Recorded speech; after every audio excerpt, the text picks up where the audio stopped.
негизи биздин бир себепчибиз.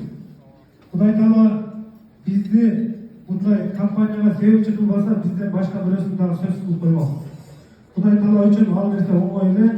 Себеби эмнеге муктаж болсо, арабыздан бирди чыгарып, ошо элдин муктаждыгын чечкенге Кудай таала буйрук коет экен.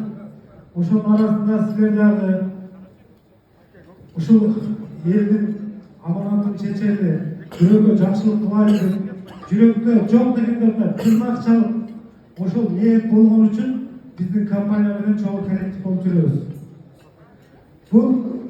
Бул жашоодо өтөт. Кудай буйрса ушул жашоодо бир тарых калтырган бир компаниялар болобу деген бир үмүттөнүп, 6 жыл мурда ушул компанияны жаңы ачканда 9 май болчу. Ушул эсимде бар, компанияны ачып, отдел продажды түттөп, анан түнү менен иштеп, чарчап, барып түк саат 4-тө барып жатканда бир түш болгон да. Бул жерде бул коллективдердин баары билет.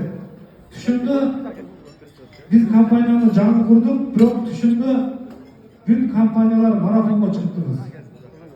Марафондо чуркап бараттырбыз. Бүткүл ал жерде бир эле Кыргызстан эмес, бүткүл СНГнын ичинде компаниялар бар. Чоң биз таалаган ПИК, Россияда ПИК деген компания бар, өтө күчтүү компаниялар бар. Ошолор менен биз марафондо чуркап баратпыз.